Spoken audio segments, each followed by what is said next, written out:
un maïto, une courte pause et on va retrouver le colonel Marcelin Zanou, ami des médias, très fringant et sémillant, porte-parole de la douane béninoise.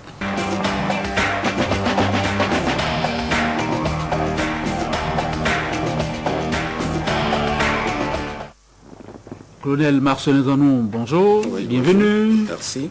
Notre appel à réagir suite aux révélations de certains canards parus hier, qui faisaient état d'une cargaison d'armes de guerre qui aurait transité par le port-d'armes de Cotonou pour se retrouver ensuite au Nigeria, a donc un écho. Ce matin, la preuve que nous sommes suivis, colonel Zanou, des disciples de Saint-Mathieu, comme ceux de Don Quichotte, la douane n'y aurait vu que du feu. Des armes ont pris par ici et sont allés au Nigeria. Archi faux. Archi faux pour plusieurs raisons. D'abord, si on nous dit que des conteneurs ont transité par Cotonou pour aller au Burkina, pour aller au Niger, on peut dire que c'est possible. Mais pour le Nigeria, c'est impossible. Pourquoi? Parce que la réglementation en vigueur en ce moment au Nigeria n'autorise pas l'importation par conteneur et par la voie terrestre. Donc, aucun conteneur ne peut rentrer au Nigeria par voie terrestre. Ça, c'est le premier facteur. Le deuxième facteur, c'est essentiellement ce que la presse nigériane a révélé il y a quelques jours et qui nous renseigne suffisamment que les conteneurs n'ont pas transité par le Bénin, mais que ces conteneurs ont été importés de l'Inde directement pour le port de Lagos. Et les 10 conteneurs ont accosté à APM Terminal, au port à Papa de Lagos. Donc de ce point de vue, nous avons l'assurance que ça n'a pas transité par Cotonou.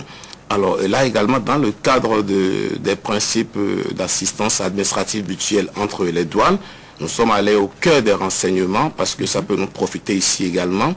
Et là, qu'est-ce qui s'est passé? Il s'est fait effectivement que 13 conteneurs disant contenir des châssis NACO, mettons 753 colis de châssis NACO ont été importés de l'Inde et ont été débarqués au port de Lagos.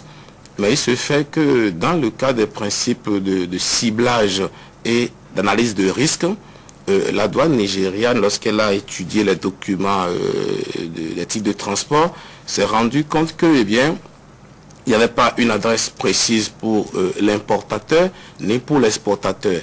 Alors, en technique douanière, c'est des révélateurs de suspicion et ils ont estimé qu'il fallait mettre un peu plus de contrôle. C'est ainsi que la sécurité présidentielle, la police et la douane se sont concertés pour dire que, eh bien, ils vont inspecter ensemble ces conteneurs-là. Et le 27 octobre dernier, effectivement, tous ces corps de sécurité étaient au port de Lagos pour aller voir ce que contenaient effectivement ces conteneurs. Et c'est là qu'ils se sont rendus compte qu'en lieu et place de 753 colis de châssis NACO, il s'agissait essentiellement des armes, des munitions, des grenades, des lance-roquettes, bref, tout ce qui peut concourir à entretenir la guerre dans un pays.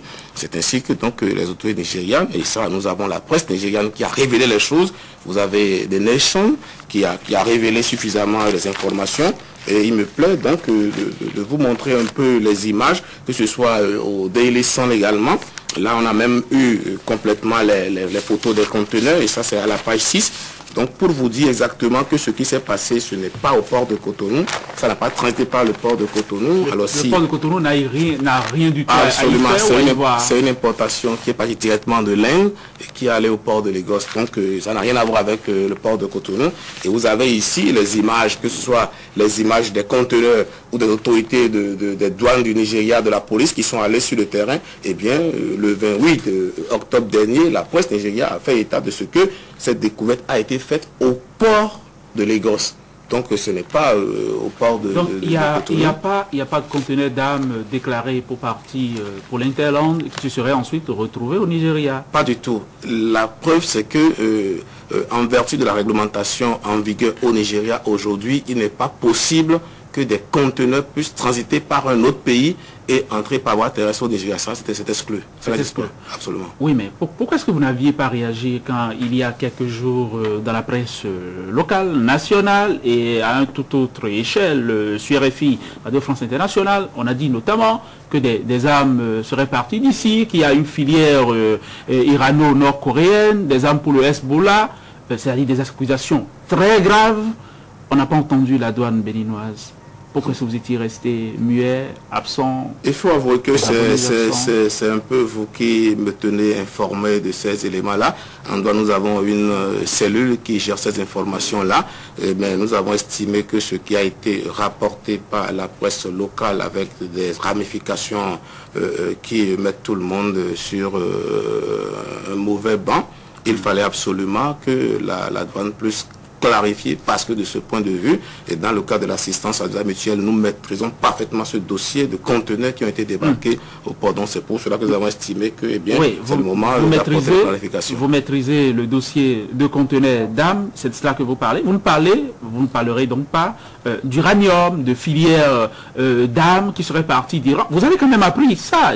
Ça fait la manchette d'un certain nombre de canards chez nous. Ça fait jaser énormément jusque dans les chaumières. Non, vous comprenez maintenant que nous ne pourrons pas réagir à toutes les informations, surtout que la pertinence est discutable. Ici, c'est des faits bien précis, où on a parlé de conteneurs et nous pensons que de ce point de vue, on pouvait s'expliquer. Oui, est-ce que le port autonome de Cotonou, les autres frontières de notre pays sont sûres à 100%? Est-ce que c'est assurance, tout risque? Non, il faut vous avouer ici que même si les douaniers se mettaient au coude à coude le long de la frontière, il y aura toujours la fraude. Ça, c'est la nature même de la fraude. Mais je pense que pour certains produits sensibles, la douane, les forces de sécurité et de défense veillent quand même à ce que tout se passe correctement, surtout par rapport à la sensibilité des pays que nous abordons. Eh bien, nous veillons un peu au grain, sans exclure qu'il y aura des tentations, des tentatives, mais je pense que nous veillons au grain. Oui, vous rassurez donc les Béninois. Nous voulons rassurer les Béninois, parfaitement. Oui. Pourquoi est-ce que les recettes à la douane baissent? On va donc pas se priver, on va vous faire cette question-là. Pourquoi est-ce que les recettes à la douane baissent? Que se passe-t-il depuis votre départ? C'était lié à vos départs et au départ du DGA des Cambis. Est-ce que vous me permettrez de ne pas répondre à cette question-là ici? De ce point de vue, le départ de certains noms, la douane n'est pas nécessairement liée à des hommes. Oui, ça peut se dire. Vous l'avez entendu? Oui, je l'ai entendu, ça peut se dire, mais je pense que les recettes douanières sont liées à beaucoup de facteurs. Voyez-vous, il y a la conjoncture internationale, mais je pense qu'aujourd'hui, nous sommes dans un autre état d'esprit et nous pensons que nous allons inverser la tendance. Absolument. Pour nous résumer, colonel Marcelin Zanou, il n'y a jamais eu d'âme, puisque c'est le sujet ce matin, qui soit parti du port de Cotonou pour le Nigeria. On n'est donc pas prêt de nous fâcher avec le grand voisin, le Nigeria. Il n'y a pas de problème, quoi, en gros. Je veux rassurer qu'il n'y a eu jamais d'âme transportée par conteneur ayant transité par le port de Cotonou pour le Nigeria. Absolument pas. Donc l'information était fausse. Elle était fausse. C'était complètement fausse donc. Oui, mais quand on parle d'armes, ça fait peur, c'est sûr. Surtout que la bêtise n'a pas de frontières. Les armes qu'on découvre au Nigeria, est-ce que ça ne risque pas de nous revenir? Est-ce que ça ne risque pas de... Parfaitement. Tout ce qui se passe au Nigeria a nécessairement une répercussion sur le Bénin. Et c'est pour cela qu'au niveau de la douane béninoise, nous avons quand même une cellule qui essaie d'étudier un peu les évolutions au Nigeria pour parfois anticiper sur les phénomènes. Et c'est dans ce cadre que nous avons déjà eu les renseignements qui concernaient ces armes qui ont été débarquées au port. La police est venue ici avec les journaux. On en a parlé hier, déjà on a les éléments d'appréciation. Vous allez nous laisser les journaux? C'est une demande. Vous les laissez, ce sont les archives, ce sont nos archives qui nous permettent de la douane. Oui, donc je ne sais pas, moi ce que je vous donne les renseignements. Pour qu'on aille chercher. Voilà, c'est ça, il y a des journaux que on ne peut pas les laisser. Il y a des Nations du 28 octobre dernier et il y a des Lisan du 28 octobre, effectivement. C'est pour la même date. Parce que la découverte a été faite au port de Lagos le 27 octobre. Et déjà le lendemain, les journaux en ont parlé. Mais ce sont nos archives, on ne peut pas les laisser comme ça. D'accord. Une question bonus. Oui, allez-y. Pour être sûr qu'on n'a rien oublié. quel poste est-ce que le colonel Zanou occupe aujourd'hui à la douane? Vous avez repris du service, nouveau porte-parole de la douane? Oui, nouveau porte-parole. Vous avez été réhabilité, mettons. Bon, voilà, si vous le voulez, mais je suis en ce moment le chef service régional de lutte contre la fraude de l'Atlantique et du littoral. Vous savez que Cotonou reçoit près de 80% des importations au Bénin, ce qui veut dire que, toutes choses égales par ailleurs, la fraude sera dans les mêmes proportions et on essaie donc d'apporter notre contribution à l'amélioration des choses au niveau de notre secteur. Ça veut dire que vous êtes un monsieur très occupé en ce moment. Effectivement. Ça me dit que vous n'aurez peut-être pas le temps pour la politique. Oui, j'ai déjà dit ici que la politique, j'en ai fini. Ça va finir, vous êtes retraité. Définitivement. Le colonel Zanou a raccroché.